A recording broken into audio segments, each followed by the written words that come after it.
Bonsoir et bienvenue à Leanart 2.0.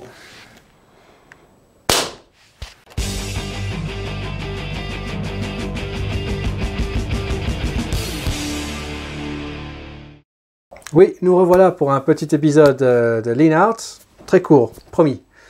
Depuis la dernière fois, un ami de la chaîne nous a présenté avec un énorme sac rempli de petites boîtes en carton vertes. Et après avoir fait le tri, j'ai trouvé ces trois-là, qui sont justement la sorte que j'avais mis en onglet dans la première vidéo. Donc j'ai sorti quelques armes et on va regarder ça de plus près. Donc je te remercie Steven, c'était super de ta part. Donc nous avons deux boîtes pour le pistolet et une pour les fusils et mousquetons. Donc celui-ci c'est bien celui que j'ai montré dans l'onglet et qui comprend donc une pièce avec une partie qui ressemble à une cartouche, avec une partie tubulaire. En fait, il y a un canon rayé qui est à peu près jusqu'ici. Et ensuite, il y a une chambre qui accepte la mini cartouche, qui prend donc une amorce et une bille en plomb. Et les deux viennent ensemble, comme ceci. Et donc cette partie se fait extraire par la culasse mobile.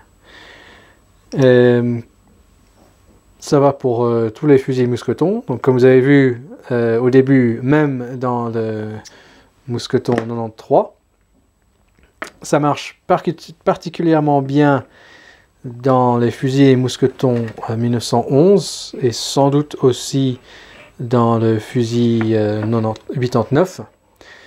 Ça marche un peu moins bien dans le mousqueton 31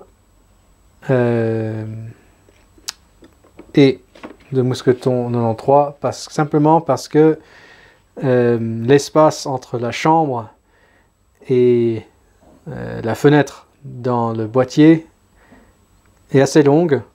Donc en fait on se retrouve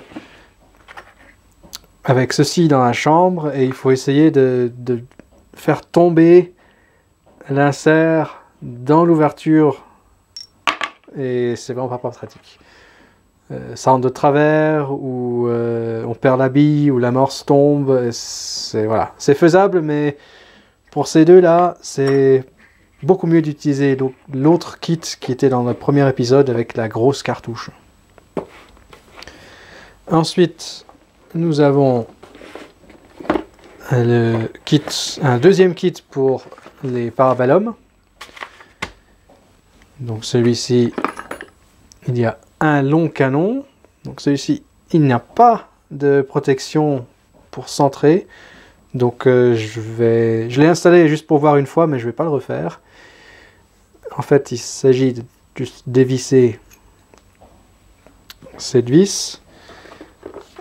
Ensuite, il faut démonter complètement la culasse et canon et insérer de l'arrière le tube jusqu'à ce que cette partie-là soit bien siégée dans la chambre. Et une fois ça fait,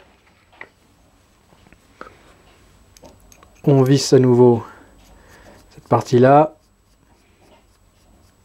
pour que ce soit bien serré dans le canon, bien bloqué. Et ensuite on utilise ces petites cartouches qui vont comme ceci pour compléter la cartouche. Si vous regardez bien sur ces cartouches, il y a une petite vis ici et en dévissant cette vis on peut ajuster la longueur de cette partie là et donc le feuillage. Et c'est assez important parce que lorsque j'ai fait mon premier essai, j'ai chargé la cartouche, j'ai lâché la culasse et le coup est parti. Parce que la cartouche était tellement longue qu'il y a eu une impulsion assez grande que quand la face de la culasse est venue frapper l'arrière de la cartouche, ça a mis il y a eu une mise à feu de l'amorce Berdon. Donc j'en ai trouvé une autre qui marchait bien. Donc c'est assez important. Cette caractéristique était visiblement assez importante pour qu'elle soit intégrée dans ces toutes petites cartouches. Voilà celui-là.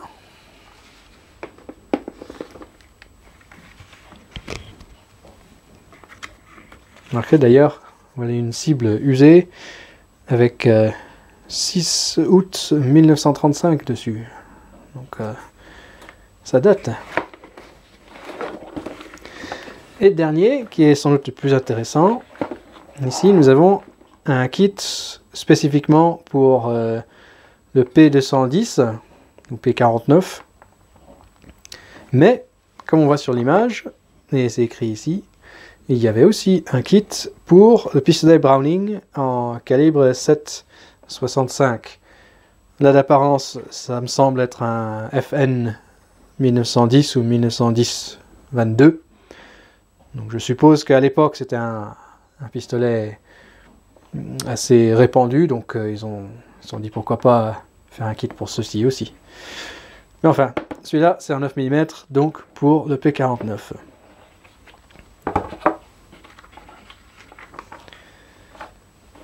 Là, une petite trousse très élégante. Et là, nous avons à nouveau un canon, cette fois avec ces petites protections en fil graissé. Il y a ici une partie de préhension, et c'est fileté pour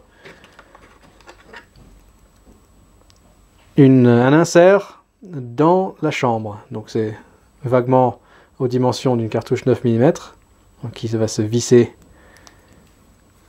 là-dessus, et il viendra ensuite la cartouche à l'arrière. Donc ça, je vais pouvoir vous montrer.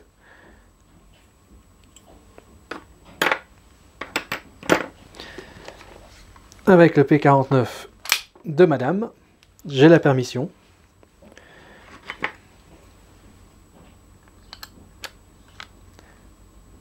On insère jusqu'à ce que ça commence à sortir de la chambre. Et ensuite, on y glisse l'adaptateur de chambre. Et avec la petite broche ici, on bloque l'insert, ce qui nous permet ensuite de visser le canon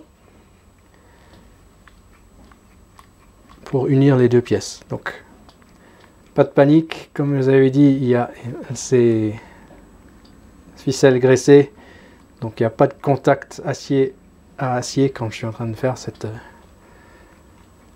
action. Heureusement d'ailleurs, voilà, les deux sont solidarisés. Je peux glisser tout ça en avant, comme ça c'est bien dans la chambre.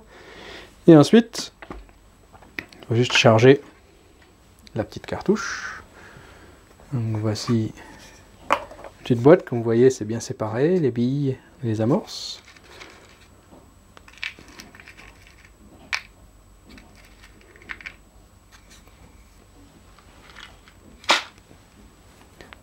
Voilà, elles sont mauves celles-là.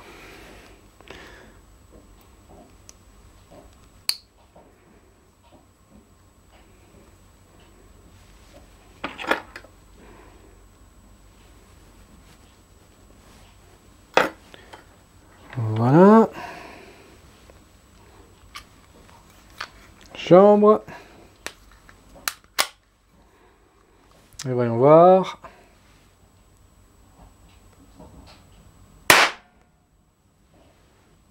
Ça marche.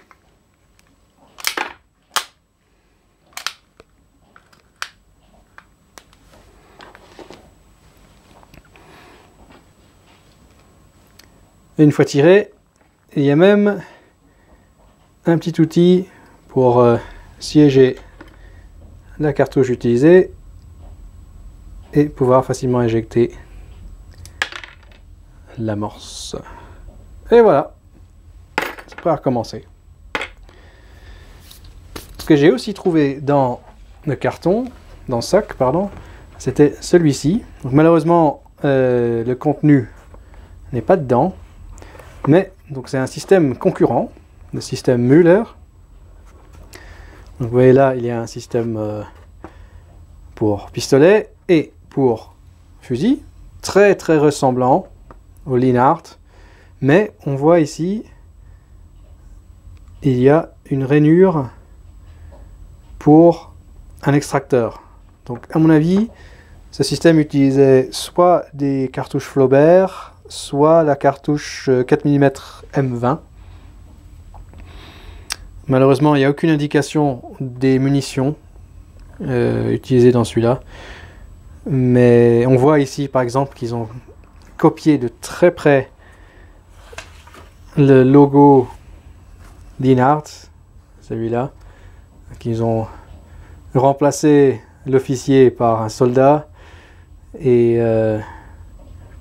le tireur civil, donc ici un peu en tenue un peu plus campagnarde, tandis que ici il est un peu plus comment dire, un peu mieux habillé, peut-être avec un beau costard on dirait. Enfin bref, je me demande s'il y a eu quelques petites disputes entre Monsieur Linhart et Monsieur Müller. Donc nous voici presque à la fin du sujet des Linhart. Je dis presque parce qu'en fait le système existe plus ou moins encore de nos jours. Il y a Wieswaffen qui fait deux systèmes, un pour le FAS 90 et un pour les Mousquetons 31 et FAS 57. Le premier, il s'agit simplement d'une cartouche dans laquelle on peut pousser un Diabolo calibre 22. Et dans le deuxième, c'est plutôt le système classique qu'on a vu, donc avec un canon qu'il faut insérer et une cartouche, un adaptateur derrière. Cette fois, c'est au calibre de 4,5, donc on peut utiliser les Diabolos standards pour armes à air comprimé. Et les deux sont alimentés par des amorces classiques. Donc voilà, le prochain sujet sera la culasse Fürther. C'est un système spécifiquement pour le FAS 90 ou le AK de luxe. Donc ça, c'est vraiment quelque chose que je trouve très intéressant et très très ingénieux. Donc regardez cet épisode, ça valra le coup. En tout cas, merci pour votre attention et merci aussi pour votre support, quel que ce soit. Et à la prochaine.